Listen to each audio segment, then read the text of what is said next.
கிறிஸ்துவுக்குள் பிரியமானவர்களே, ஆண்டவராகிய இயேசு கிறிஸ்துவின் நாமத்தினாலே அன்போடு கூட உங்களை வாழ்த்தி வரவேற்கின்றேன்.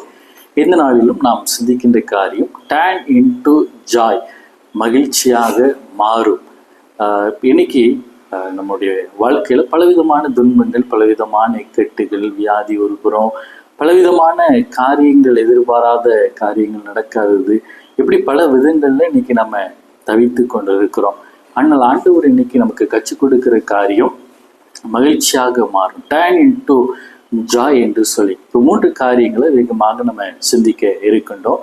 முதலாவது ஏசாயா 60வது அதிகாரம் 20வது வசனத்துல, உன் சூரியன் இனி அஸ்தமிப்பதும் இல்லை, உன் சந்திரன் மறைவதும் இல்லை, கர்த்தரே உனக்கு நித்திய வெளிச்சமாய் இருப்பார், உன் துக்க நாட்கள் முடிந்து போகும் என்று சொல்லி.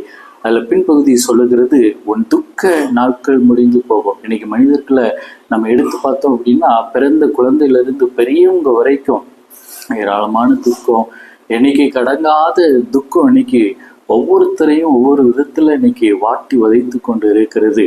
ஆண்டவர் இன்னைக்கு நமக்கு கொடுக்கின்ற காரியம், துக்க நாட்கள் என்னோடு அது முடிந்து போகும்.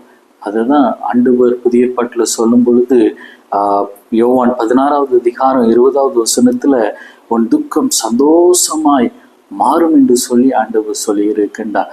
ஈசாக்கினுடைய வாழ்க்கையில தன் தாய் மரித்தது நிமித்தம் அவர் துக்கத்தோடு கூட காணப்பட்டார். ஆனா ஆண்டவர் ஏற்ற நேரத்துல ரெபெக்காளை ஆண்டவர் ஈசாக்குக்கு கொடுத்து, ஆண்டவர் ஈசாக்கு தன் தாய்க்காக கொண்டிருந்த அந்த துக்கம் நீங்கி அவன் சந்தோஷமாக இருந்தான் என்று சொல்லி வேதம் நமக்கு கற்றுக் கொடுக்கிறது. நம்முடைய துக்கத்தை மாற்றுவதற்கு ஆண்டவர் நம்மோடு கூட இன்னைக்கு இருக்கிறார். உண்மையா நீங்க ஆண்டவரை தேடிக்கொண்டு இருக்கலாம், உண்மையா ஆண்டவருடைய சமூகத்தில் உங்களுடைய விண்ணப்பங்களை வைத்து கொண்டு இருக்கலாம். ஆனா யார் என்னுடைய விண்ணப்பத்தை கேட்பது யார் என்று சொல்லி நீங்க ஏங்கி கொண்டு கலங்கி கொண்டு இருக்கலாம். ஆனால் ஆண்டவர் இன்னைக்கு உங்களுடைய விண்ணப்பத்தை அங்கீகரித்து உங்களுடைய துக்க நாட்களை அவர் முடிவுக்கு கொண்டு வர அவர் வல்லமையுள்ளவராக இருக்கின்றார். இரண்டாவதாக யாத்ராகமம் 23வது அதிகாரம் 25வது வசனம் சொல்லுகிறது, வியாதியை உன்னிலிருந்து விலக்குவேன் என்று சொல்லி. ஆண்டவர் நமக்கு கொடுத்திருக்கிற அழகான ஒரு வாக்குத்தத்தம். நீங்க என் கட்டளையெல்லாம் கீழ்ப்படிந்தா என்னென்ன ஆசீர்வாதங்கள் எல்லாம் உங்களுக்கு தருவேன் அப்படின்னு சொல்லி ஆண்டவர் சொல்லி இருக்கின்றார். அதுல யாத்ராகமம் 23:25 சொல்லுகிறது, வியாதியை உன்னிலிருந்து விலக்குவேன். இன்னைக்கு பல்வேறு விதமான வியாதி, டாக்டரால் கைவிடப்படக்கூடிய அந்த சூழ்நிலை இன்னைக்கு மனித குலத்தில் இன்னைக்கு காணப்பட்டு கொண்டிருக்கிறது. இன்னும் சொல்லணும் அப்படின்னா, பிறந்த குழந்தையிலிருந்து பெரியவங்க வரைக்கும் இன்னைக்கு வியாதி இன்னைக்கு காணப்பட்டு கொண்டிருக்கிறது. இன்னைக்கு ஆண்டவர் நமக்கு கற்றுக் கொடுக்கிற காரியம், எந்த வியாதியை ஒன்னிலிருந்து விளக்குவேன் என்று சொல்லி ஆண்டவர் நமக்கு இன்னைக்கு வாக்கு கொடுக்கிறார். புதிய ஏற்பாட்டுல மத்தேயு 14:14 சொல்லுகிறார், இயேசு வந்து திரளான ஜனங்களை கண்டு அவர்கள் மேல் மனதுருகி அவர்களில் வியாதியஸ்தர்களை சொஸ்தமாக்கினார்.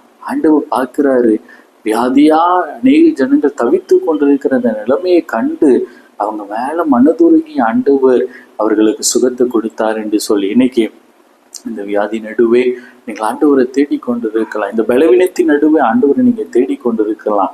ஆண்டவர் உங்களுக்கு கொடுக்கின்ற நம்பிக்கையான வார்த்தை, உங்களுடைய அந்த வியாதியை நான் இன்னைக்கு மாற்றுவேன் என்று சொல்லி.